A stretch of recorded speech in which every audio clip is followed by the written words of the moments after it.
Hello, tonight's story is different because this isn't just a murder story, it's about obsession, revenge, and the darkest corners of the human mind.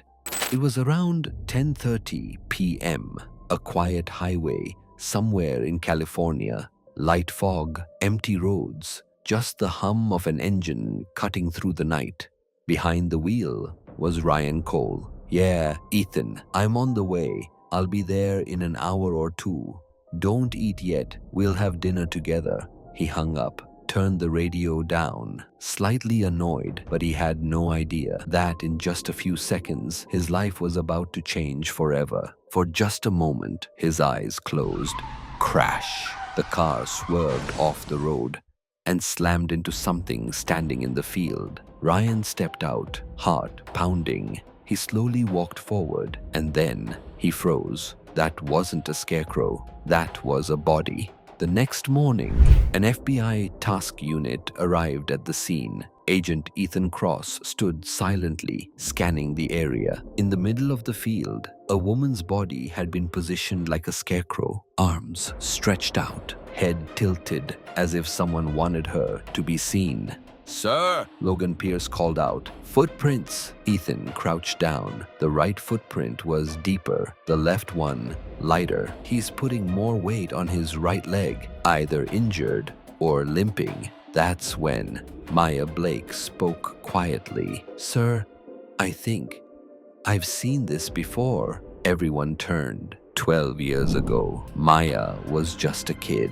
She had stayed over at her friend's house, Lily Carter. That night, Lily disappeared. Days later, they found something in a field, a scarecrow, but it wasn't made of straw. That's when the name was born, the Scarecrow Killer. Back to the present, forensic specialist Dr. Adrian Vale examined the body. She was tortured, burn marks from a stun gun, multiple stab wounds. But the worst part? A chemical in her bloodstream, ethan sandral compound, a hallucinogenic agent, Dr. Vale explained. High doses cause extreme fear, intense hallucinations, meaning before she died, she was seeing things that weren't even real. Her name was Ava Morgan. On the surface, just an ordinary woman, but her life told a different story. Divorce, depression, anxiety, and one chilling statement she made before disappearing: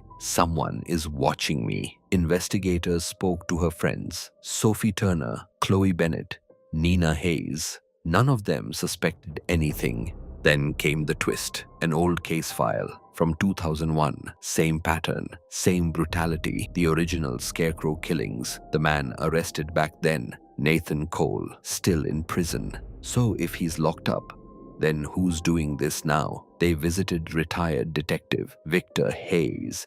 He had caught Nathan Cole years ago, but even he admitted, "I always had a feeling he wasn't the real killer." Meanwhile, Ava's psychiatrist, Dr. Lucas Verin, revealed something disturbing.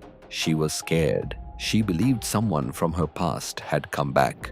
Then they found a letter. One name stood out: Kane Walker. And that's when everything changed. Old records revealed a girl named Naomi Viren, Dr. Viren's sister, was murdered 12 years ago by the Scarecrow Killer, which meant Dr. Lucas Varon had recreated the same brutal method to take revenge. He killed Ava. Case closed? Not even close, because soon after, Dr. Varon was found dead. On the wall, written in blood, "I am back." The real killer was still out there. Everything started connecting. All the clues, all the lies led to one shocking truth. Sean Hayes, Victor Hayes' own son.